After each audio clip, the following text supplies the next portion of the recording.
और भाई साहब इस बार के ऑप्शन टेबल पर आईपीएल 2025 के ऑप्शन टेबल पर आरसीबी क्या भूंग के आई थी भाई साहब, मुझे बताओ। नहीं, मुझे जानना है भाई साहब, आरसीबी क्या भूंग के आई थी? चरस, गांजा या क्या भूंग? जिसको पता है भाई साहब बताओ, आरसीबी क्या भूंग के आई थी ऑप्शन टेबल पर? भाई एक भी मेन खिलाड़ी बाई नहीं किया भाई साहब, एक भी नहीं।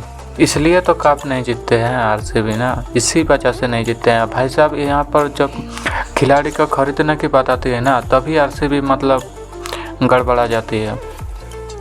तो इधर प्लेयर अगर सही से सिलेक्शन नहीं होगा तो भाई साहब ट्रॉफी कैसे आएगी बताओ। भाई साहब मानो ऐसा लग रहा था कि आरसीबी के जितने भी मैनेजमेंट है ना, जितने भी वहाँ पर बैठे थे, सभी मतलब कुछ फूंक के आए थे।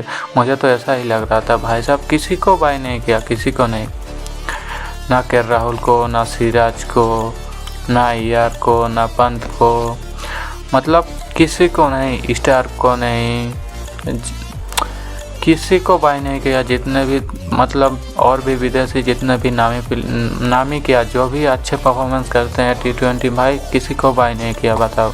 और दूसरे दिन, पहले दिन इस तरह की हालत थी आरसीबी की, और दूसरे दिन हालांकि कुछ एक बॉलिंग में अच्छी बाई की थी, लेकिन भाई साहब मुझे इस स्क्वाड से कुछ खास उम्मीद नहीं है भाई साहब। मैं खुश नहीं हूँ इस स्क्वाड से भाई साहब। नहीं, आप ही बताओ, ये कोई स्क्वाड है? दूसरे दिन हालांकि भुवनेश्वर को लिया था और टीम डेविड को, उसके अलावा और कुणाल पांड्या, और क्या किया भाई साहब बताओ। ये कोई मतलब स्क्वाड है आरसीबी की? मैं तो बता रहा हूँ, आईपीएल 2025 की सबसे घटिया स्क्वाड ये आरसीबी की स्क्वाड है भाई साहब। आप देख के बताओ।